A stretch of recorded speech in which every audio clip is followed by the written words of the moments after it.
सबको नवरात्रा, उसके बाद रामनवमी और उसके बाद में फिर हनुमान जयंती, तीनों की बहुत बहुत बधाई। आप लोग समय निकाल के आते हैं, बहुत अच्छा लगता है, वैसे ही आते रहा करिए।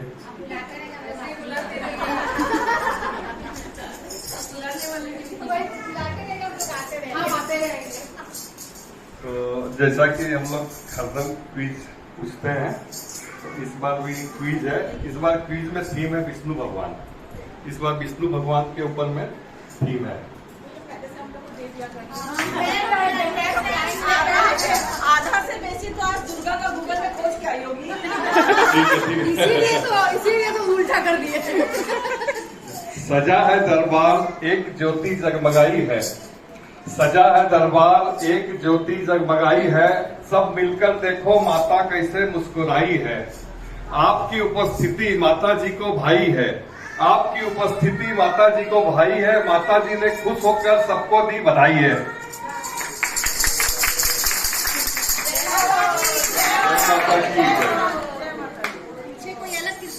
तो आज का पहला सवाल है, रामचंद्र जी विष्णु भगवान के कौन से अवतार थे?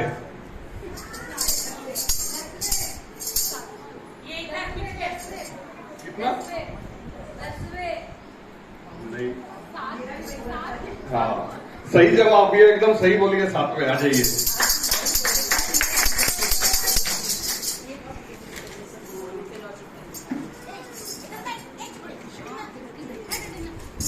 आइए इधर आइए।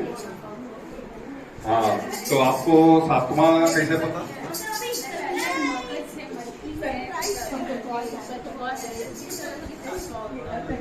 बहुत बढ़िया, इनके लिए एक बार ताली बजा दीजिए।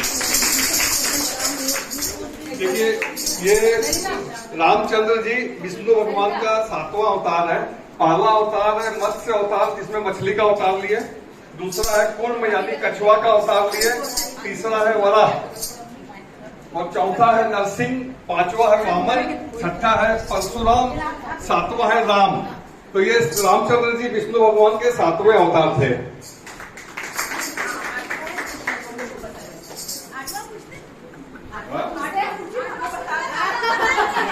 8वां कृष्ण, 9वां बुद्ध और 10वां कल्कि।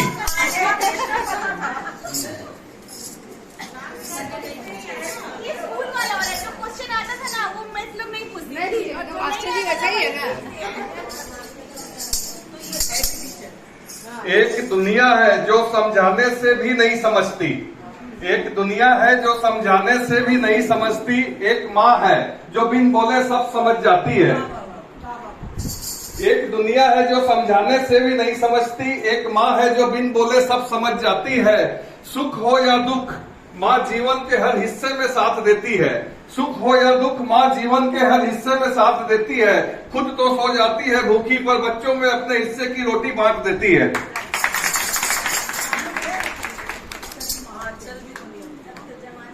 अच्छा, दूसरा सवाल है, विष्णु भगवान ने कछुआ का अवतार क्यों लिया था? समुद्र मंथन। आइए आइए आइए आइए आइए।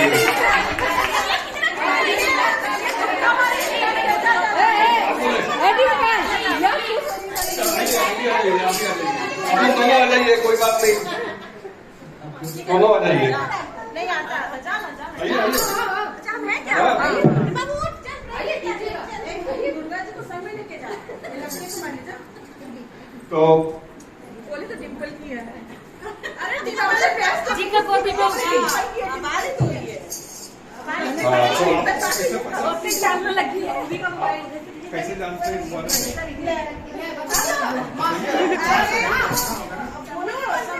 कुछ चाहिए था ना, बहुत बहुत बढ़िया, सही, एकदम सही जवाब। हाँ चलिए, एकदम बिल्कुल सही जवाब, बिल्कुल सही जवाब। ये आता था, थोड़ी सी पढ़े लिखी है।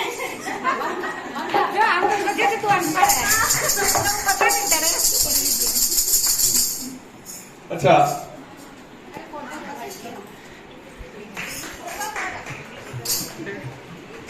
चलिए हाँ सरप्राइज दिए। अब आपको समुद्र मंथन के बारे में थोड़ा विस्तार से बताते हैं। एक समय राक्षस एवं दानव देवता से बहुत ज्यादा ताकतवर हो गए थे। राक्षसों का इंद्र लोक सहित तीनों लोकों में राज हो गया था। इंद्र सहित सभी देवता असुरों से भयभीत रहने लगे थे। देवताओं के मदद मांगने पर भगवान विष्णु ने बताया, अगर सागर मंथन करके जो अमृत निकलेगा उसे अगर देवता पी लेंगे तो देवताओं में असुरों को मारने की सामर्थ्य, तो देवताओं में असुरों को मारने का सामर्थ्य हमेशा के लिए आ जाएगा और राक्षस हमेशाओं के लिए देवताओं से डरने लगेंगे।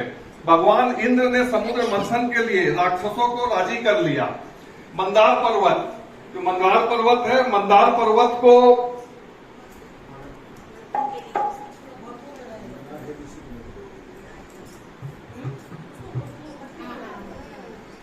मंदार पर्वत को घोटनी बनाया गया। जैसे हम घर में आप लोग दाल घोटते हैं ना, तो दाल घोटने के लिए तो ऐसे उसको माने पर्वत को रख के घोटनी बनाया गया। और बासुकी नाग को रस्सी बनाया गया उसका। अब उस रस्सी में एक साइड माने मुंह के तरफ में सारे राक्षस लोग पकड़ लिए और पूंछ की तरफ में सारे देवता लोग पकड़े और मंथन करने लगे। लेकिन इसी बीच क्या हुआ कि मंदार पर्वत पानी में डूबने लगा और समुद्र मंथन का काम बंद हो गया। तब भगवान विष्णु ने कछुआ का रूप धारण करके कछुए के रूप में अवतार लिया। भगवान विष्णु ने विशाल कछुए के रूप में अवतार लिया और मंदार पर्वत को अपने पीठ में रखकर आधार बनाया। देवताओं ने पहले उसमें से विष निकला जिसे भगवान शिव जी ने पी लिया। बाद में अमृत निकला, तो अमृत कलश जैसे ही निकला असुरों ने छीन लिया। राक्षस अमृत पीने के लिए आपस में लड़ने लगे। तब भगवान विष्णु ने अत्यंत खूबसूरत स्त्री, अत्यंत खूबसूरत नारी मोहिनी का रूप धारण किया। मोहिनी इतनी सुंदर थी कि भगवान शिव भी मोहिनी के रूप में खो गए और मोहिनी के पीछे पीछे दौड़ने लगे। मोहिनी ने राक्षसों को अपने हाथ से अमृत पिलाने के लिए राजी कर लिया। राक्षसों की मदहोशी का फायदा उठाकर मोहिनी ने अमृत देवताओं को पिला दिया। अमृत पीकर देवता ताकतवर हो गए। फिर से राक्षसों से युद्ध करके अपना सारा राजपाट वापस ले लिया।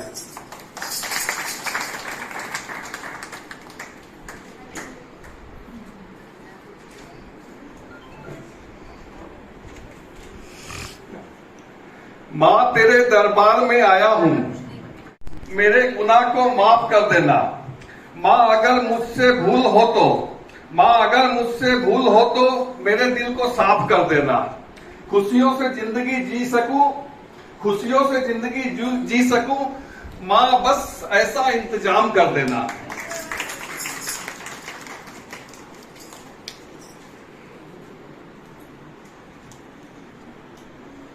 अच्छा, अगला सवाल है, विष्णु भगवान के सुदर्शन चक्र को किसने विफल किया था? विष्णु भगवान सुदर्शन चक्र चलाते हैं ना, तो सुदर्शन चक्र जहां पर चलाते हैं वो जाता है, उसका गला काट के वापस फिर अपने स्थान पे आ जाता है। लेकिन किसने सुदर्शन चक्र को विफल किया?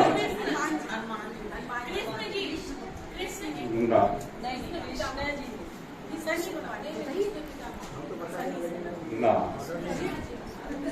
बोलिए कोई? हाँ? ना, ब्रह्मा जी। हाँ, बोलिए जिसका। हाँ,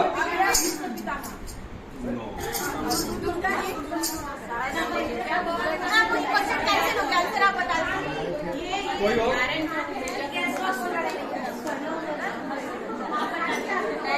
पास हम बता दें? कोई नहीं? अरे इनको ये बता रहे हैं।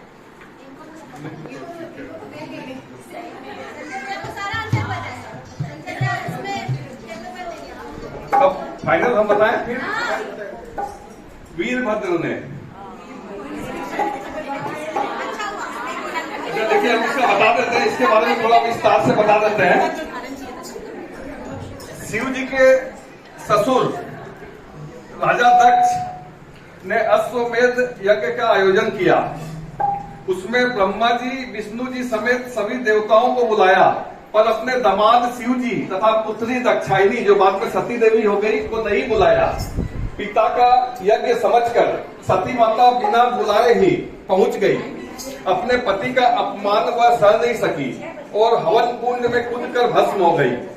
खबर पाकर शिव जी क्रोध से तमतमाने लगे और अपनी जटा के बाल से वीरभद्र को उत्पन्न किया और अपने ससुर प्रजापति दक्ष का सिर काटने का आदेश दिया।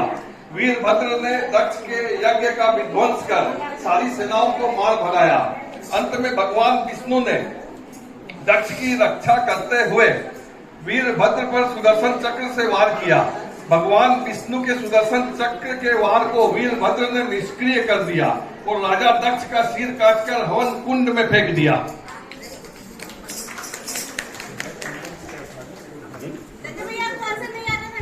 नहीं, शंकर जी बोले थे।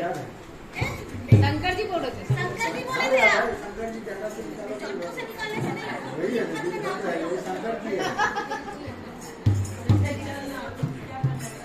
धूप हो या बरसात, धूप हो या बरसात, संग संग चलती है माँ। धूप हो या बरसात, संग संग चलती है माँ। ये खास करके आप लोगों के लिए है। धूप हो या बरसात, संग संग चलती है माँ। बेटियां जब डगमगाती है, बेटियां जब डगमगाती है तो हाथ पकड़ लेती है माँ। दुख हो या गम हो, हर बात पर लेती है माँ। बेटियां जब बुलाती है तो हाजिर हो जाती है माँ।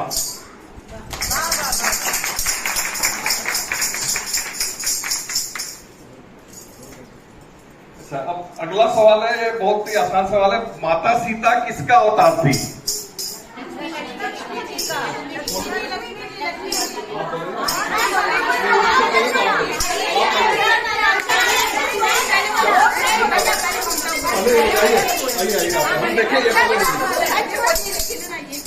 हम पहले बोले तो आपको ये सवाल सुना हुआ, मतलब पढ़ा हुआ भी, सुना हुआ भी, याद है क्यों पूरा डिटेल हम नहीं बता सकेंगे। इनके लिए ताली बजा दें।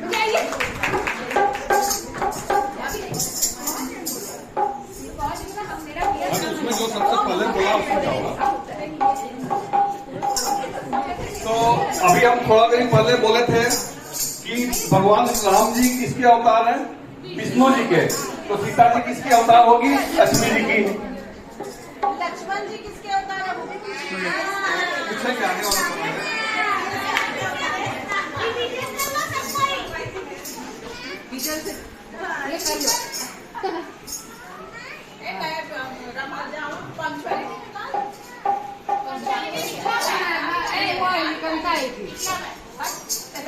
कविता।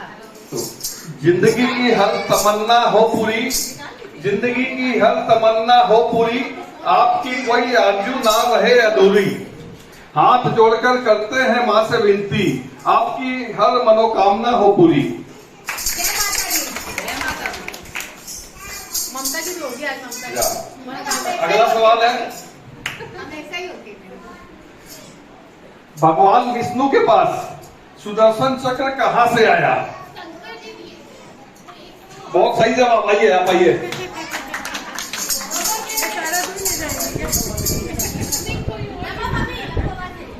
बोलो बोलो, माँ के नाम बोलो।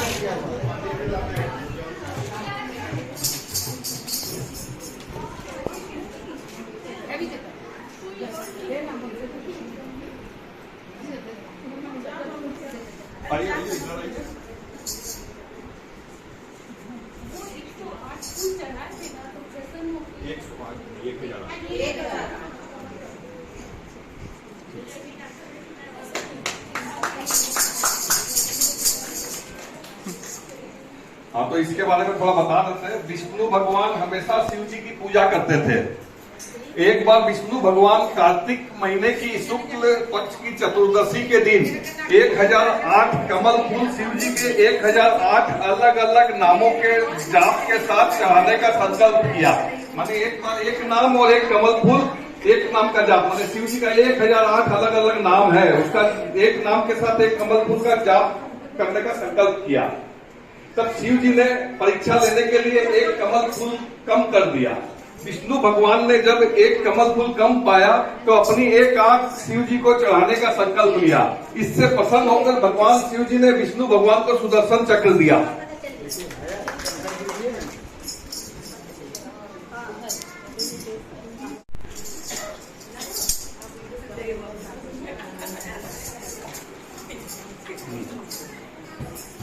हमको था इंतजार वो घड़ी आ गई, हमको था इंतजार वो घड़ी आ गई, होके सिंह पे सवार माता रानी आ गई। अब होगी सबकी हर मुराद पूरी, अब होगी सबकी हर मुराद पूरी, क्योंकि एक नहीं रोज 9 रूप में आई है माता रानी।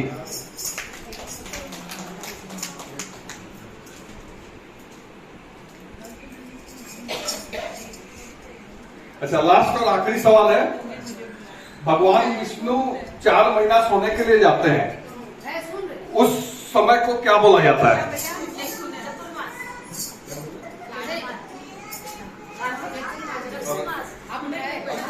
आप ये उठाइए, उन लोगों को बुला लीजिए, आइए आप दोनों आ जाइए।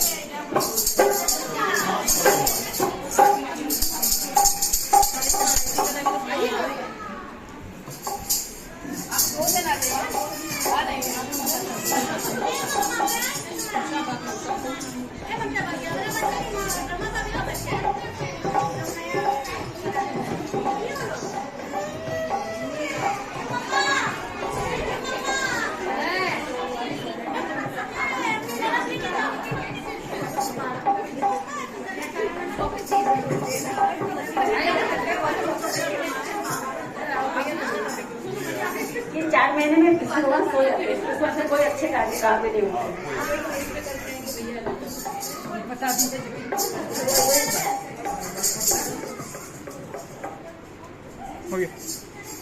हाँ, ताली बजाइए एक बार।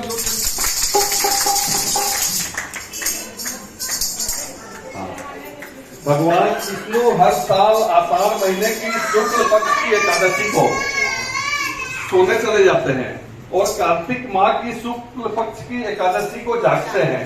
इन 4 महीने भगवान वमन अवतार के रूप में रहते हैं। मैंने वमन अवतार हुआ था ना, ये 4 महीना भगवान वमन अवतार के रूप में रहते हैं।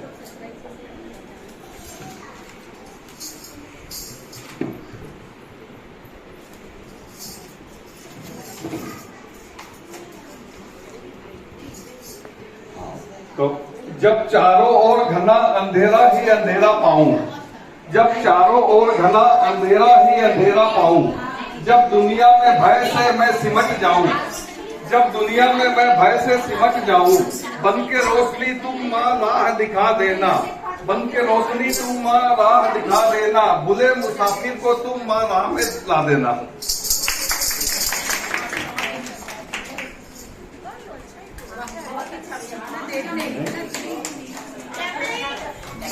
तो आप लोग सब आए, इसके लिए हम बहुत बहुत आभारी हैं। और आने वाले 4 महीना के बाद में फिर से हम लोग मिलेंगे, फिर से एक नया थीम, नया सवाल जवाब के साथ।